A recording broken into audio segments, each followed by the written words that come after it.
नमस्कार, आप सभी का स्वागत है तिवारी एकेडमी में। और आज हम बात करने वाले हैं कक्षा 8 के लिए गणित की पाठ्यपुस्तक के अंतर्गत आने वाले अध्याय 8 की, जिसका शीर्षक है बीजीय व्यंजक एवं सर्वसमिकाएं। इसमें सबसे पहले बात करते हैं प्रश्नावली 8.4 की। हमेशा की तरह सबसे पहले प्रश्न क्रमांक 1 पर चर्चा करेंगे। लिखा है द्विपदों का गुणा कीजिए। तो चलिए करते हैं शुरू, देखते हैं किस तरह से हमें गुणा करना है। सबसे पहले पहला प्रश्न यहाँ पे लिखते हैं। लिखा हुआ है 2x धन 5 और इसके साथ में लिखा है 4x ऋण 3। अब देखिए इसको गुणा हम किस प्रकार से करेंगे। सबसे पहले 2x का गुणा हम कर देंगे 4x ऋण 3 के साथ में, फिर धन 5 का गुणा करेंगे हम 4x ऋण 3 के साथ में। इस तरह से हमें इसका गुणा करना है। जब पहले 2x का गुणा अंदर होगा तो 2 चौको 8 हो जाएगा, 8x, फिर ऋण का चिन्ह आ जाएगा, 2 तिया 6x, ये हो गया। फिर धन 5 चौको 20x, फिर धन ऋण ऋण होता है, 5 तिया 15। इस तरह से हमारा ये हल हो गया और एक स्टेप ये हल हो जाएगा। कैसे हल होगा अब देखिए। ये सबसे पहले तो मैं आपको बता दूँ, 2 चौको 8x की घात 2 हो जाएगा ये, तो 8x की घात 2। अब 20x में से 6x जो है वो घट जाएंगे, तो ये धन के 14x बचेंगे, क्योंकि आप जानते हैं बड़ी संख्या का चिन्ह जो है वो धन है ना। और फिर लिख दीजिएगा ऋण 15। ये आपका पहले प्रश्न का हल हो गया, उत्तर है ना। बिल्कुल आसान। अब एक काम करते हैं, यहीं पे इसके साइड में थोड़ी जगह दिखाई दे रही है, तो दूसरा वाला भी हल करते हैं। दूसरा वाला क्या लिखा हुआ है? लिखा हुआ है y-8 और 3y-4। अब देखिए इसे कैसे सॉल्व करना है। सबसे पहले y का मल्टीप्लाई करेंगे 3y-4 के साथ में, फिर -8 का मल्टीप्लाई गुणा करेंगे ऋण 8 का 3y-4 के साथ में। करें आप तो सबसे पहले 3y की घात 2 हो जाएगा, ये है ना, सिंगल y है तो। फिर ऋण 4y हो जाएगा, फिर ऋण 8 तिया 24y हो जाएगा ये, और फिर हो जाएगा ऋण ऋण धन 8 चौको 32। तो ये हो गया 3y की घात 2। अब ये ऋण ऋण धन हो जाएंगे और 24 और 4 आपस में जुड़ जाएंगे, तो हो जाएंगे ऋण 28y और धन 32। ठीक है, तो इस तरह से हमें इसे यहाँ पे हल करना है। तो मुझे उम्मीद है आप समझ रहे होंगे कितना आसान है इसे हल करना, है ना। बड़ी सरलता के साथ में जो है यहाँ पे ये हल हो जाएगा। तो ये हमारा जो है उत्तर हो गया। अब हम आगे बढ़ते हैं और आगे बढ़ते हुए बात करते हैं अगले प्रश्न की, जो है तीसरा वाला। तीसरा वाला है 2.5L, है ना। ठीक है, देखिए सॉल्व करते हैं। मैं यहाँ पे नंबर डाल देता हूँ, थर्ड वाला 2.5L ऋण 0.5M और इसके साथ में दिया हुआ है 2.5L धन 0.5M। अब देखिए इसे कैसे हल करते हैं हम। बिल्कुल वैसे ही जैसे अभी हमने किया था। सबसे पहले 2.5L का गुना होगा 2.5L प्लस 0.5M के साथ में, फिर माइनस 0.5M का गुना हम करेंगे 2.5L धन 0.5M के साथ में। तो चलिए गुणा करते हैं सीधे सीधे, है ना। 25 का गुना 25 से होगा तो 625 आता है, तो हम यहाँ पे इसे लिख देंगे 6.25L धन, फिर इसका जवाब आ जाएगा 1.25, क्योंकि 25 पंचे 125 होता है, आप जानते हैं ना। 1.25 LM हो जाएगा ये, फिर माइनस ये हो जाएगा 1.25 LM, इस तरह से। और फिर ये हो जाएगा प्लस माइनस माइनस होता है, और 5 5 जा होता है 25, तो आपको यहाँ पे लिखना पड़ेगा 0.25 M की घात 2, है ना, M स्क्वायर हो गया, है ना। बहुत आसान। अब देखिए इसमें हमें एक चीज़ समझ में आ रही है। क्या समझ में आ रहा है? हमें ये समझ में आ रहा है यहाँ पे कि यहाँ पे तो L की घात 2 लिखना है पहले, है ना। समझ में ये आ रहा है कि ये धन वाला और ये ऋण वाला आपस में कट जाएगा, ठीक है। तो हम इसे काट देंगे इस तरह से, और काटने के बाद में अब क्या बचेगा हमारे पास में, धन और ऋण है इसलिए कैंसिल हो गया वो, है ना। तो 6.25 एल की घात 2 माइनस 0.25 एम की घात 2। ये हमारा जो है फाइनल इसका आंसर आ गया। इस तरह से हमें इसे सॉल्व करना है। ठीक है, अब आगे बढ़ते हैं और बात करते हैं चौथे वाले प्रश्न की। तो मैं यहाँ पे हेडिंग डाल देता हूँ चौथा प्रश्न। ठीक है, चौथे प्रश्न की बात करेंगे। तो चौथा प्रश्न क्या दिया हुआ है? चौथा प्रश्न है हमारे सामने a धन 3b 3b और x धन 5। ठीक है, तो ये हो जाएगा a धन 3b और x धन 5।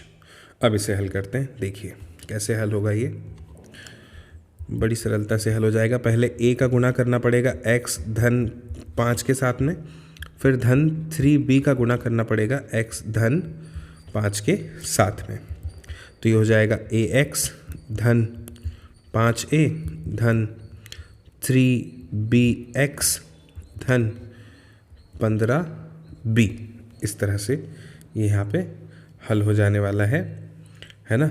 तो हमारा जो आंसर है वो यही आ गया, ax धन 5a धन 3b x धन 15b, क्योंकि अब इसमें से कुछ भी कटपिट नहीं रहा। तो ये आपका आंसर हो गया। चौथे के बाद में अब पाँचों वाला करते हैं। पाँचों वाला क्या दिया है? 2pq plus 3q square. 2pq plus 3q square और 3pq minus 2q square. 3pq minus 2q square बीच में और लिखा है। इसका हमें सॉल्यूशन करना है। अभी हो जाएगा बड़ी सरलता के साथ में। 1 मिनट रुकिएगा। कैसे होगा?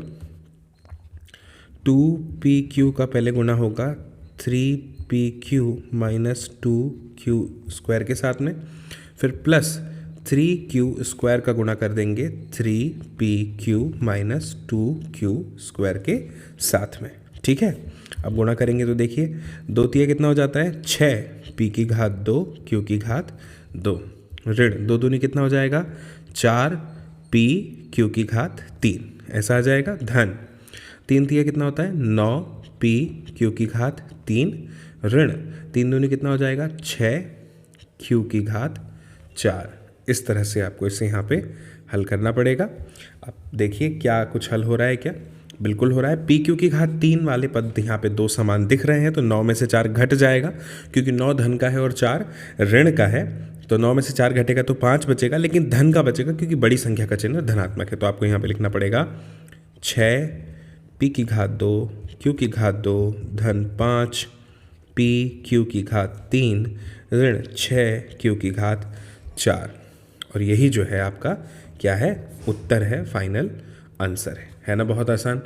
ठीक है, तो ये हमारे 5 हो गए। अब इसके बाद में हमें दिया हुआ है 5वें के बाद में छठा प्रश्न। तो मैं यहाँ पे पहला वाला जो है इसको मिटा देता हूँ, ताकि यहाँ पे हम छठे वाले को हल करें। पहला और दूसरा हमें मिटाना पड़ेगा। तो देखिए मैं आपके सामने अभी सिर्फ कर देता हूँ। चिन्हों का हमें विशेष रूप से ध्यान रखना है। अगर एक भी चिन्ह की गड़बड़ी हमसे हो जाती है तो पूरा का पूरा गणित जो है वो गलत हो जाएगा। इसलिए विशेष रूप से मैं आपसे निवेदन करूंगा कि जब भी आप ये गणित को हल करें तो बिल्कुल चिन्हों का विशेष रूप से आपको ध्यान यहाँ पे रखना है। गुणा भाग में कंफ्यूज होने की बिल्कुल ज़रूरत नहीं है, बहुत आसान है ना। कभी कभी मुझे ऐसा लगता है संख्याओं से ज़्यादा आसान जो है वो ऐसे चरों का गुणा करना होता है। ठीक है, अब आते हैं हम यहाँ पे। देखिए क्या लिखा है? 3/4 a की पावर 2 धन 3b की घात 2 गुणा, फिर इसमें करना है हमें गुणा क्या और पहले लिखते हैं। लिखा है 4 a की घात 2 ऋण 2/3 b की घात 2। तो पहले तो एक काम करते हैं, 4 का अंदर गुणा कर देते हैं, वो सही है ना। 4 का अंदर गुणा करना ज़्यादा बेहतर है। तो 4 का अंदर गुणा करेंगे तो ये कुछ इस प्रकार से हो जाएगा 3/4 a की घात 2 धन 3b की घात 2 और 4 का गुना मैं अंदर कर देता हूँ, 4 a की घात 2 ऋण 2/3 में अब 4 का गुना करेंगे तो 8/3 b की घात 2 हो जाएगा। अब ये हमारा सामान्य सरल प्रश्न बन गया है। अब देखिए पहले पद का गुना दूसरे पहले पद के पहले वाला जो हिस्सा है उसका गुना हम पूरे उससे करेंगे कोष्टक से। तो देखिए क्या है, 3/4 a की घात 2 का गुना होगा 4 a की घात 2 ऋण 8/3 b की घात 2, और ऐसे ही धन 3 b की घात 2 का गुना होगा 4 a की घात 2 ऋण 8/3 b की घात 2 के साथ में। अब देखिए क्या होगा, अब होगा जब सबसे पहले 3/4 का गुना 4 एक के साथ करेंगे तो 4 से 4 कट जाएगा, है ना, और 3 बचेगा। तो लिख देता हूँ 3 a की घात 4 ऋण, फिर 3/4 का गुना 8/3 के साथ में आप करेंगे तो उसमें होगा ये कि 3 से 3 जो है वो कट जाएगा, मतलब 3 से 3 जो है वो कट जाएगा और 8/4 बचेगा, और 8/4 का मतलब होता है 4 एकम 4, 4 दूनी 8 यानी 2, तो हो जाएगा 2 a की घात 2 b की घात 2, इस तरह से, है ना। एक स्टेप आप इसके बीच में भी लिख सकते हैं, आप करेंगे तो आपको समझ में आ जाएगा। फिर 3 का गुना 4 से करेंगे तो 12 a² b², फिर ऋण 3 से 3 कट जाएगा, बचेगा 8b², ठीक है, 8b की घात 4 हो जाएगा क्योंकि b² दो जगह है। इस तरह से क्या ये और हल हो सकता है, क्या हम इसे और हल कर सकते हैं?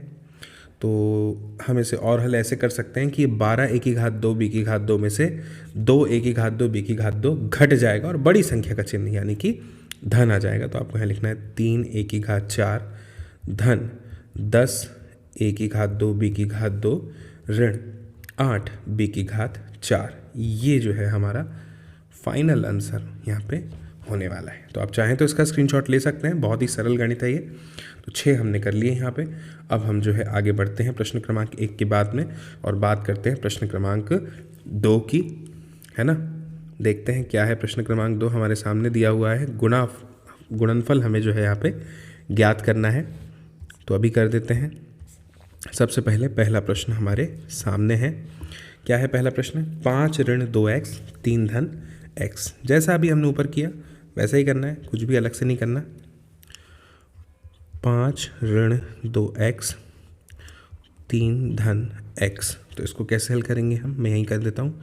5 का गुना 3 धन x से करेंगे पहले, फिर ऋण 2x का गुना 3 धन x से करेंगे, तो ये हो जाएगा 15 धन 5x ऋण 6x ऋण 2x की घात 2, इस तरह से।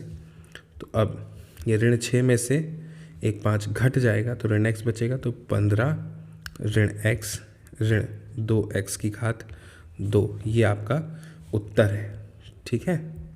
इस तरह से हमें इसे हल करना था। दूसरे वाले पे आते हैं हम। दूसरा वाला प्रश्न क्या है हमारे सामने? लिखा हुआ है x धन 7y का गुणा करना है 7x ऋण y से। चलिए अभी करते हैं।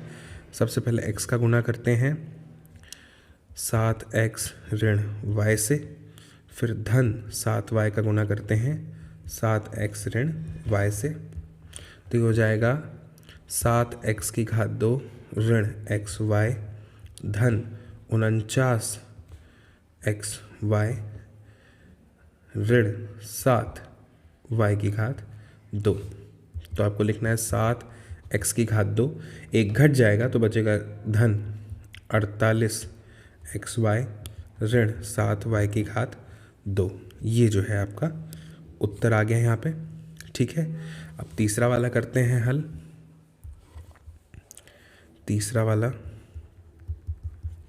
क्या दिया है? तीसरा वाला a की घात 2 धन b a धन b की घात 2, ठीक है।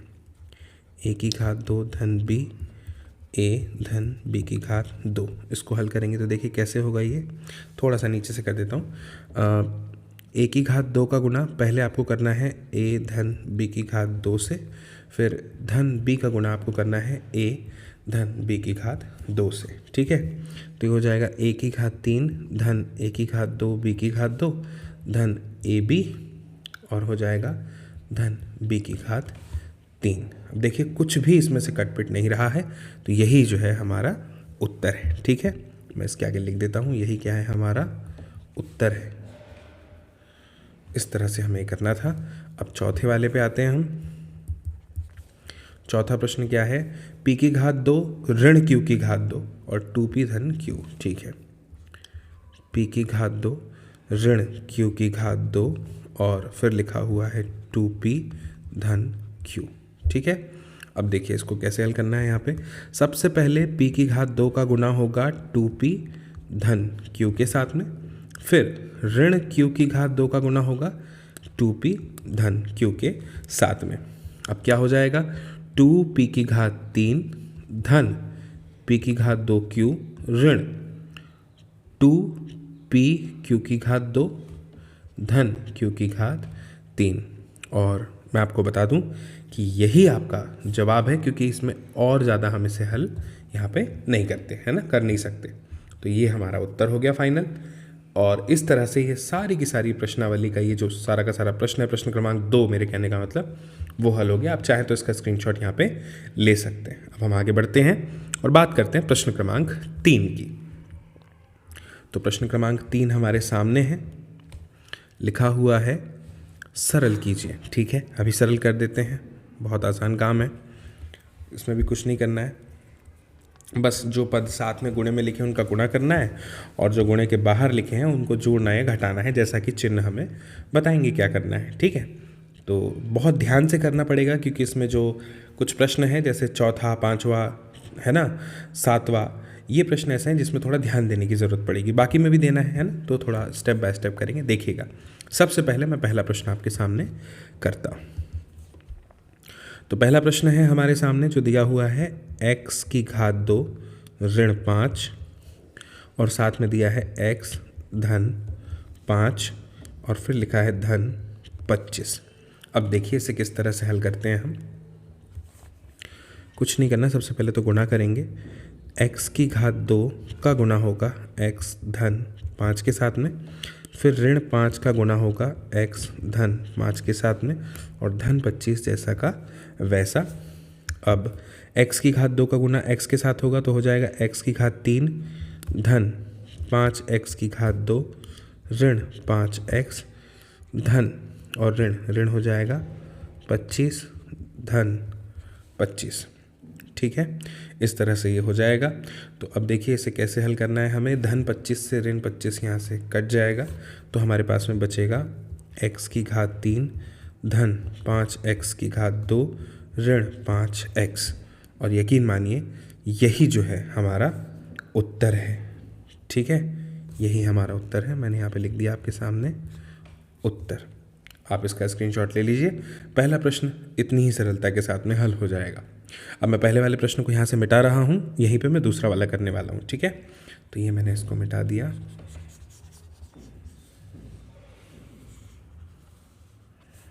दूसरा वाला करेंगे हम यहीं पे। दूसरा प्रश्न लिखते हैं, क्या दिया है, लिखा है a की घात 2 धन 5, फिर लिखा है b की घात 2 धन 3, फिर लिखा हुआ है धन 5। जैसा पहले वाला किया था वैसे इसे भी करना है। सबसे पहले a की घात 2 का गुना होगा b की घात 2 धन 3 के साथ में, फिर धन 5 का गुना होगा b की घात 2 धन 3 के साथ में और धन 5 जैसा का वैसा। तो ये हो जाएगा a की घात 2 b की घात 2 धन 3 a की घात 2 धन 5 b की घात 2 धन 15 धन 5। हल कीजिए आप, तो हो जाएगा a की घात 2 b की घात 2 धन 3 a की घात 2 धन 5 b की घात 2 धन 20। इस तरह से ये हल हो जाएगा, है ना, और यही जो है आपका उत्तर हो जाएगा। ठीक है, इतनी सरलता से जो है हमें यहाँ पे इसे हल करना है। b की घात 2 ही है ना ये, हाँ ठीक है। तो इस तरह से ये आपका फाइनल उत्तर हो गया। आप चाहें तो इसका स्क्रीनशॉट यहाँ पे ले सकते हैं। अब मैं ये दूसरा वाला प्रश्न यहाँ से मिटाने वाला हूँ, तीसरा वाला हम यहीं हल करेंगे, ठीक है। तो ये मैंने मिटा दिया। अब तीसरा वाला करते हैं। यहीं पे तीसरा वाला प्रश्न दिया हुआ है टी धन एस की घात 2 और दिया है टी की घात 2 ऋण एस। तो कैसे हल करेंगे? टी का गुणा करेंगे पहले, टी की घात 2 ऋण एस से, धन एस की घात 2 का गुणा करेंगे टी की घात 2 ऋण एस से। तो हो जाएगा टी की घात 3 ऋण एस टी धन एस की घात 2 टी की घात 2 ऋण एस की घात 3। इस तरह से ये हल हो जाएगा और यही जो है हमारा यकीन मानिए उत्तर है, ठीक है। इस तरह से हमें इसे यहाँ पे हल करना है और यही हमारा फाइनल उत्तर है। अब हम आगे बढ़ते हैं और आगे बढ़ते हुए बात करते हैं अगले प्रश्न की, जो है प्रश्न क्रमांक 4, है ना। तो मैं यहाँ से इसको मिटा देता हूँ। प्रश्न क्रमांक 4 अब कैसे होगा देखिए, मैं बताता हूँ। लिखा हुआ है चौथा वाला, है ना, चौथा वाला लिखा है ए धन बी सी ऋण डी धन ए ऋण बी सी धन डी धन 2 AC धन BD, ये दिया है। अब इसको हल करते हैं। देखिए कैसे हल होगा ये। सबसे पहले तो A का गुणा होगा C ऋण D के साथ में, फिर धन B का गुणा होगा C ऋण D के साथ में, फिर धन A का गुणा होगा C धन D के साथ में, ऋण B का गुणा होगा C धन D के साथ में, फिर धन 2 AC धन 2 BD। इसको मैंने यहाँ पे हल करके लिख दिया अंतिम वाले कोष्टक को, ठीक है। अब देखिए अब क्या करना होगा, हमें गुणा कर दें तो ये हो जाएगा AC ऋण AD धन BC ऋण BD धन AC धन AD ऋण BC ऋण BD धन 2 AC धन 2 BD। तो देखिए एक AC ये और एक AC ये, कितने AC हो गए? 2 AC और 2 AC यहाँ पे भी है, तो कितने AC हो गए? चारों तीनों धनात्मक है तो हो जाएंगे 4 AC, ठीक। एक AD ये ऋणात्मक है और एक AD ये धनात्मक है।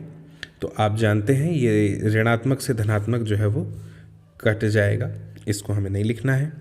एक BC ये है धनात्मक और एक BC ये है ऋणात्मक। आप जानते हैं ये ऋणात्मक ये धनात्मक से कट जाएगा, इससे भी हमें नहीं लिखना है। ये है ऋण BD और ऋण BD, कितने हो जाएंगे? ऋण 2BD और ये धन 2BD, तो धन 2BD से ये ऋण 2BD भी यहाँ पे कट जाएंगे। तो जवाब में सिर्फ हमारे पास है 4AC और यही आपका जो है वो आंसर है। मुझे उम्मीद है आपको बहुत अच्छे से ये समझ में आ गया होगा, है ना। तो बहुत ही सरलता से हल हो गया, बस चिन्हों का आपको ध्यान रखना है। यहाँ पे कोई गड़बड़ नहीं होगी तो फिर आप सही उत्तर तक ज़रूर पहुँचेंगे, आपको कोई नहीं रोक पाएगा पहुँचने से, ठीक है। देखिए हो गया ना बड़ी सरलता से। अब हम आगे बढ़ते हैं और आगे बढ़ते हुए बात करते हैं 5वें प्रश्न की। तो मैं आपसे कहूँगा अगर आपने इसका स्क्रीनशॉट नहीं लिया तो ले लीजिए, क्योंकि अब मैं इसे मिटाने वाला हूँ, क्योंकि हमें 5वां करना है। अब हम 5वां करने वाले हैं।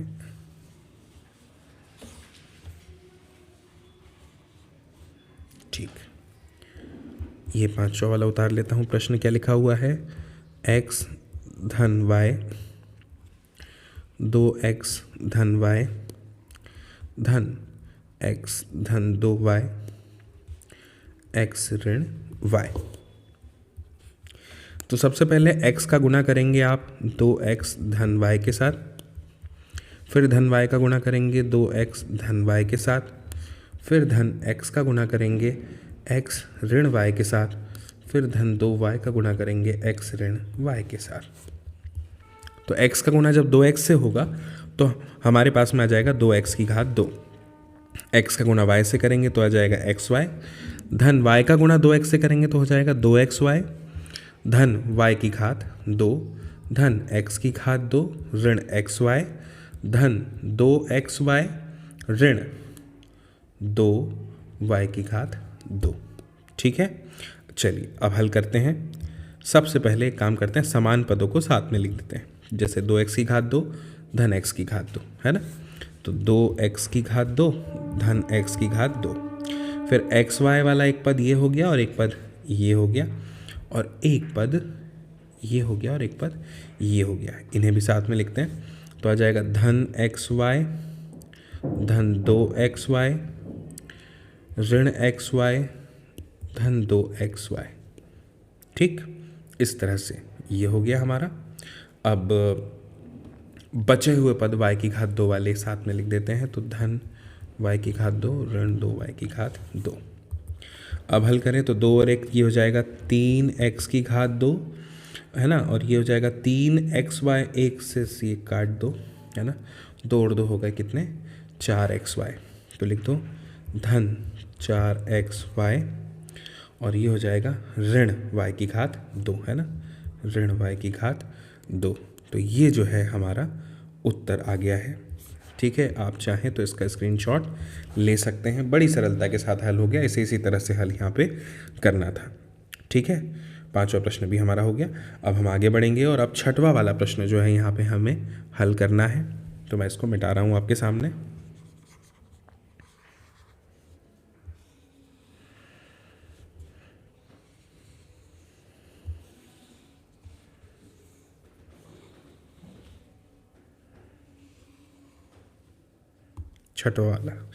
छठवां वाला क्या दिया हुआ है हमारे सामने, दिया है x धन y, और दिया है x की घात 2, ऋण xy, धन y की घात 2।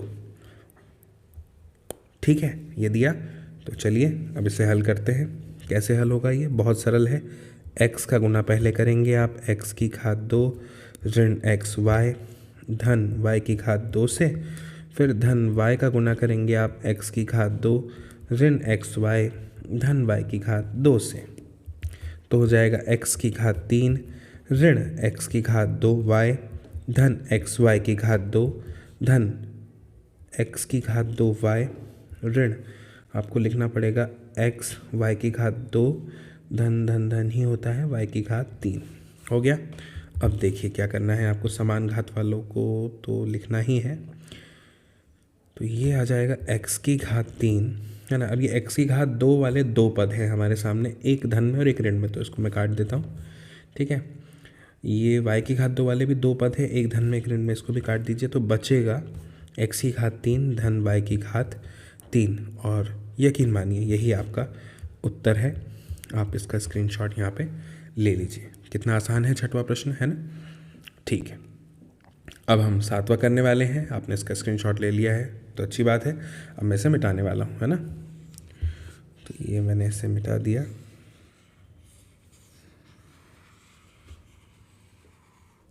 अब हम करते हैं 7वां प्रश्न। यहाँ पे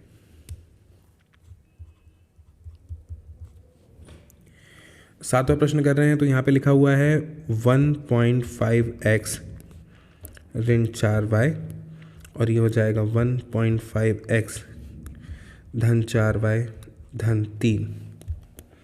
ठीक है, और ये हो जाएगा ऋण 4.5x धन 12y।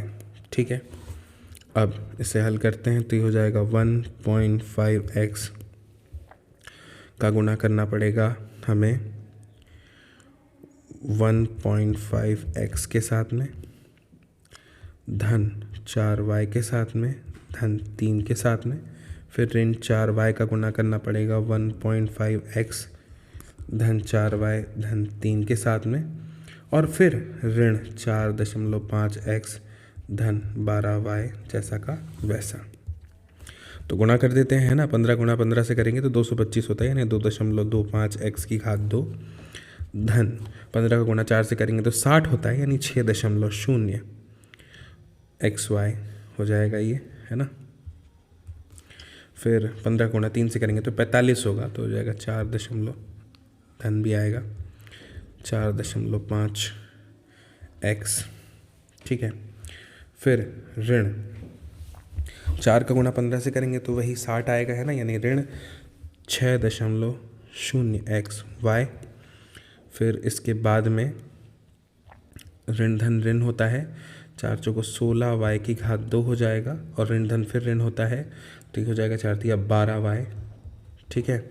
फिर वही ऋण 4.5 x धन 12 y। अब देखिए क्या हो रहा है इसमें, एक चीज़ जो आपको समझ में आ रही होगी वो ये है, क्या है कि सबसे पहले तो 2.25 x की घात 2 मैं लिख देता हूँ। ये धन 6xy से ऋण 6xy कट जाएगा पहले तो, ठीक है। फिर क्या कटेगा, ये धन 4.5 x से ऋण 4.5 x भी कट जाएगा, विपरीत चिन्ह है। ये धन 12y से ऋण 12y काट दिया हमने, तो क्या बचा, ऋण 16y की घात 2, और यही आपका उत्तर है। आप चाहें तो इसका स्क्रीनशॉट यहाँ पे ले सकते हैं 7वें प्रश्न का। अब हम आगे बढ़ने वाले हैं और 8वां वाला प्रश्न जो है यहाँ पे हल करने वाले हैं, ठीक है। तो मैं इसे मिटा रहा हूँ।